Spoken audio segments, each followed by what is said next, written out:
Race number 1 on the Caulfeild Heath track on this momentous occasion for the new opening of Caulfeild is a 1200 meter maiden, and I'm with Johnny Watts on. I think if this horse can lead comfortably here from Billy Egan, get out and rolling in front. Done that at all of its starts, is very competitive. Son of Zorro for a second has been in a couple of quality maidens, charging home from the back and does get D-Lane in the saddle. That's a good enough push. Steel Impact I thought could run well, and Briar for fourth. But I'm not going to have a bet in the first, but I think Johnny Watson's the one to beat. Race 1 on the Caulfeild Heath track. Race number 2 on the Caulfeild Heath track is the Stowe Storage Solutions handicap over the 1,000 metres, and I like Amina here. The debut win was absolutely dominant. 210 favourite here. Anthony and Sam Free was a good trainer of 2-year-olds. Mark Zara in the saddle, taking over from Daniel Moore, who rode it on debut. And I think that jockey booking can prove beneficial here. Won by 4 lengths on debut. And I think this is a pretty smart horse in this stakes grade, and I think it will be, I'm not going to say making a mess of them, but will be hard to beat. Medici for second, I thought was the unlucky runner out of the Little Styra race. 3 wide the trip and still ran third. Picked on its run late, but was very good there. $14 is over the odds. Little Styra for third. $9.50, it's already been backed into $7.50. I think it can run well. And Miss Swift is an Our Manzor filly over the 1,000 metres. I think it's interesting considering it'll be finding further in time. But Amina for mine, race 2, Caulfeild Heath, 30 the win and 8 the place on Medici. Race number 3 on the Caulfeild Heath track is the sports bet with mates benchmark 70 over the 1,800 metres, and see what I see. It is an absolute, using the M word, moral. Absolute moral here. Blake Shin, Danny O'Brien. It would have been a tragedy beating last that had it not got the run, but it was so soft on the line. Barrier number 2 will get the same run. Could even lead on it here, Shin. I wouldn't be surprised if it leads. There's no speed in the race. Nursery Charmer, clear second pick. Damien Lane for the Lord Kennewell and Lucy Yeoman's team. Friday at 5 and quite the last next best, but it's a one-horse race. See what I see. It's clear the one to beat, 50 the win, and I'm very confident.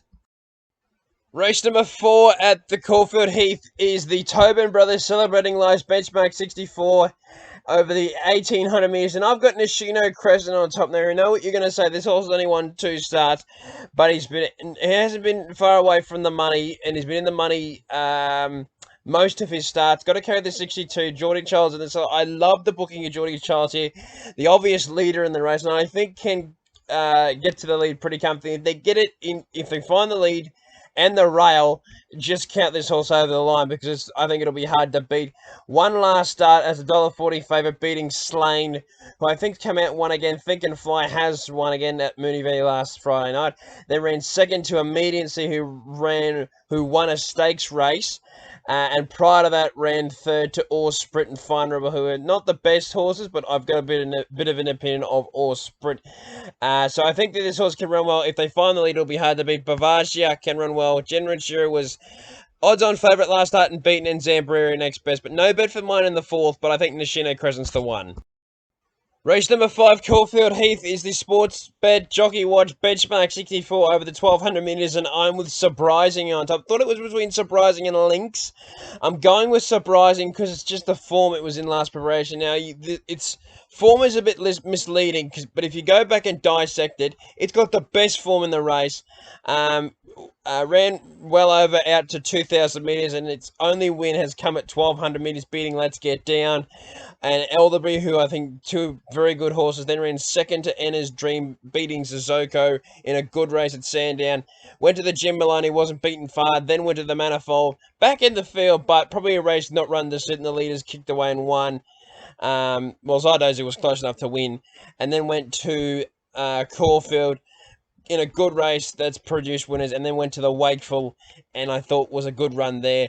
I think Surprising is a clear class runner here, and I think it'll be proving hard to beat. Lynx for second, Blinkers go on for the first time, as they do Surprising. This horse has been a work in progress, and I think can run well here. Intrepid Eagle will be charging home, and Explosive Rosie next best, but Surprising for mine in race 5 at the Caulfeild Heath, 25 the win. Race number 6 at the Caulfeild Heath is the IVE benchmark 64 over the 1,000 metres, and I'm with Outback Miss on top. It's a case of just saying that this is the most progressive class of used horse in the field, proven back in the spring what she can do, or in the winter last campaign going into the spring. Ran third first up, beaten by Osma, who absolutely bolted in the Manor High Classic on Monday. I think this horse can run really well here and be hard to beat. Only carries the 61 kilos via the claim of Celine Gaudry and is hard to beat from barrier number 6.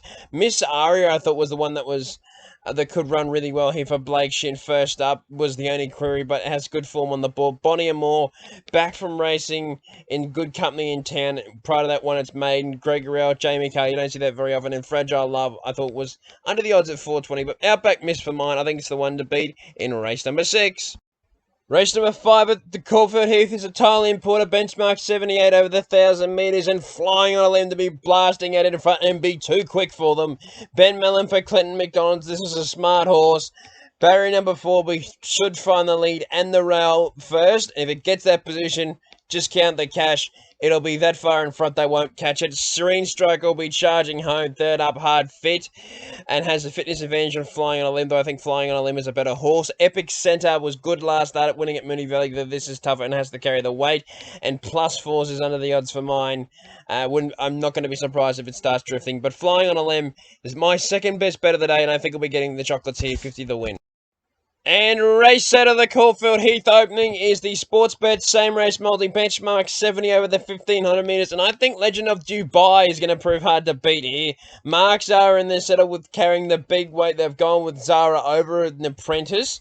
And this horse has got a bit of class in his own. I think can prove hard to beat from barrier number 6. Let's Be Frank Baby is a Group 3 place and winner. Jamie Mott in the settle, though, just agreed with the time off from barrier number 10. Probably will be going right back, but can run well. Hill Rip will be up on speed for a long way. And Lord Dynastic ran in a Group 1 a couple of starts ago, and I think can run well if he puts it all together here. But Legend of Dubai for mine, I think he's got something to offer and prove too classy for them. 25 the win in the last.